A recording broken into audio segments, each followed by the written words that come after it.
Os data centers de IA enfrentam falta de energia, mas não pelo motivo esperado. O verdadeiro motivo das manchetes é que a IA consome tanta energia que agrava o problema. O avanço da IA pode levar data centers a gerar escassez de eletricidade. O aumento do consumo de energia destaca a necessidade de eficiência nesses centros. Existem milhares de outras manchetes, basicamente dizendo a mesma coisa. Os data centers de IA estão devorando nossas redes elétricas. Eles estão consumindo energia mais rápido do que conseguimos produzir, e há muita verdade nisso.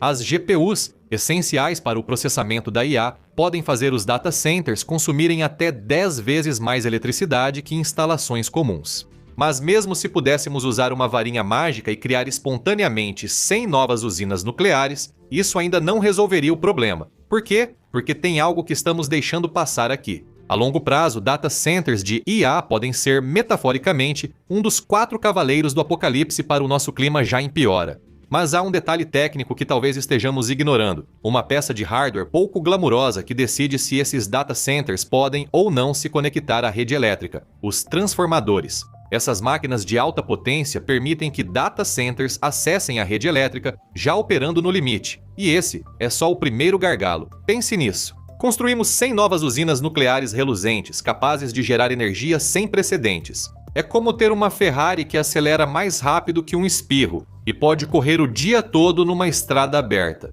O centro de dados de IA é um grande matadouro industrial na periferia, operando 24H por dia e exigindo entregas contínuas.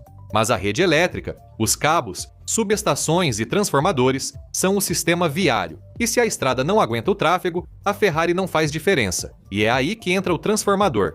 Pense nisso como a estrada que sua Ferrari precisa para chegar ao matadouro. Se ela estiver congestionada, não adianta a velocidade do carro, você não vai chegar. Sem os transformadores adequados, essa energia praticamente não existe. E não são os mesmos que você vê em casa. Esses são equipamentos grandes e especializados do tamanho de uma geladeira, e quase sempre feitos sob encomenda.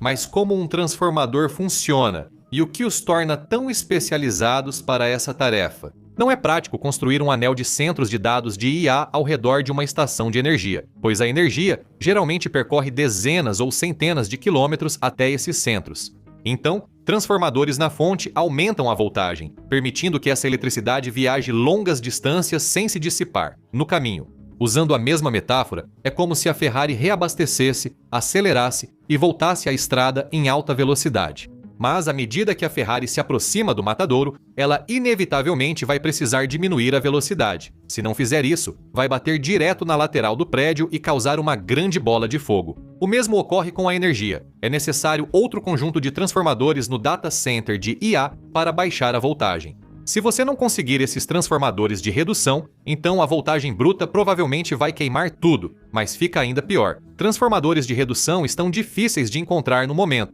Quando o boom da IA começou, por volta de 2020, as empresas invadiram o setor e pegaram o já pequeno estoque, e a produção ainda não alcançou a demanda, nem de perto. Agora, é aqui que a situação fica feia. Parte dessa escassez está sendo agravada por algo que, à primeira vista, é quase invisível. Muitas empresas não só constroem centros de dados, mas também reservam energia para centros que ainda não existem. Obter eletricidade para uma instalação de IA de grande porte não é só ligar na tomada. As empresas precisam solicitar, obter aprovações e se conectar a um sistema de rede que já está congestionado, o que significa que elas precisam entrar na fila, e essa fila é brutal. Então, as empresas estão reservando capacidade com antecedência, e muitas vezes reservando muito mais do que realmente precisam no momento. Tudo isso só para garantir seu lugar. Não porque elas definitivamente vão usar, mas porque, se não reservarem, outra pessoa vai. Isso cria o que basicamente é um congestionamento fantasma. No papel, parece que a rede está totalmente sem espaço. Cada último watt já foi reservado, mas, na realidade, uma parte dessa demanda é especulativa. Alguns projetos serão adiados, outros reduzidos ou abandonados, e a rede não consegue diferenciar. Concessionárias e operadores devem tratar todos os pedidos como importantes, reservando espaço, planejando recursos, melhorias e, às vezes, equipamentos. O tempo de espera aumenta devido à falta de transformadores, tornando tudo mais apocalíptico. Quão grave é essa escassez? Bem, no início de 2024, o tempo de espera por novos transformadores pode chegar a 4 anos. E não é difícil perceber isso. Alta demanda junto com baixa oferta é uma equação que inevitavelmente leva a custos altíssimos, mas não pode ser tão ruim assim. Pode? Sim, pode.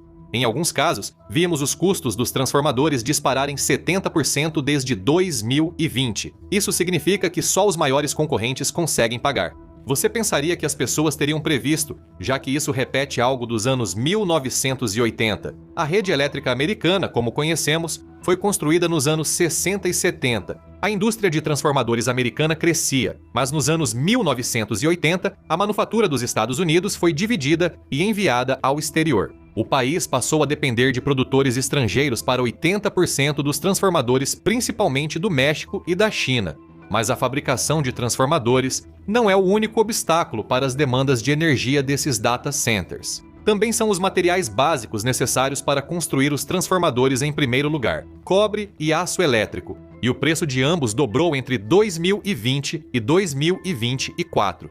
Isso significa componentes mais caros, fabricação mais cara e produtos mais caros. Então, quantas empresas nos Estados Unidos conseguem sequer fabricar essas coisas? Uma AK Steel e uma empresa com uma ampla variedade de produtos não estão em posição de largar tudo e dedicar todo o seu tempo e recursos à questão dos transformadores. Mesmo assim, talvez não conseguissem acompanhar a demanda insana. Mas certamente, com uma demanda dessas, novas empresas vão surgir, certo? E os fabricantes existentes simplesmente vão mudar de foco da noite para o dia e virar potências na fabricação de transformadores? Bem, muitos economistas ainda temem que esse boom da IA acabe se mostrando uma bolha. A especulação desenfreada e a supervalorização podem levar a uma queda e o valor de mercado despencar. Isso faz as empresas serem cautelosas ao investir tudo e arriscar não ter retorno. Mas mesmo que os economistas estejam apenas sendo pessimistas e a IA seja realmente sólida, ainda existe outra armadilha econômica esperando para se fechar: excesso de oferta. Nas palavras de Eduardo Wilford, analista de semicondutores da consultoria Omdia. Uma coisa que aprendemos é que não haverá pressa para compensar uma escassez que resultará em excesso de oferta. Ninguém quer construir infraestrutura onde você precisa de 10 anos para pagar e, de repente, ela não vale mais nada porque você construiu demais. Os semicondutores são realmente um ponto de referência importante aqui, porque são um exemplo recente e valioso do que os economistas chamam de efeito chicote. Durante a pandemia de Covid, semicondutores eram essenciais, assim como transformadores são hoje para data centers de IA. Ambos são fundamentais para muitas tecnologias. A demanda parecia sangue na água para um monte de empresas ansiosas para lucrar com a escassez. Então, elas aumentaram a produção de semicondutores em todos os setores. Quando os grandes investimentos para aumentar a produção deram resultado, já não havia mais interesse. A demanda caiu para níveis que não justificavam o novo investimento no excesso de oferta, indo e voltando com força, como um chicote. Claro, quase todo problema tem solução. Pode exigir investimento sério em energias renováveis, pois com a expansão da IA, a demanda por transformadores redutores também aumentará.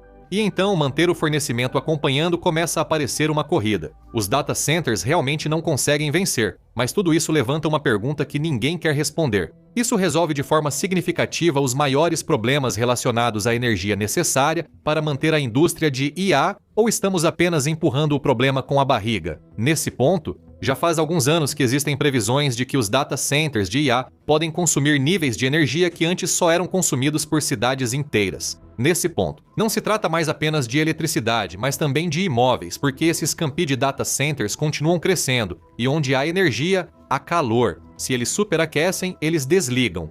Para resolver esse problema, será preciso usar grandes quantidades de água, mas nosso suprimento não é ilimitado. Isso levanta uma questão difícil. Quem tem prioridade, os data centers de IA ou as pessoas? Também vale lembrar que, sem grandes esforços de modernização, algumas estimativas sugerem que a pressão sobre a rede elétrica americana pode gerar custos de 150 bilhões de dólares por ano para as empresas americanas. E se a expansão da IA continuar acelerando, esse número provavelmente não vai diminuir. Mas, por enquanto, parece que a indústria de IA está satisfeita em empurrar o problema com a barriga, até que novos problemas precisem ser enfrentados. O custo de vida e a temperatura global continuam subindo para níveis insustentáveis. Em algum momento, precisamos nos perguntar: o que acontece quando chegarmos ao fim da linha? Agora? Veja por que um apagão global pode te matar mais rápido que a Terceira Guerra Mundial. Ou assista a isso.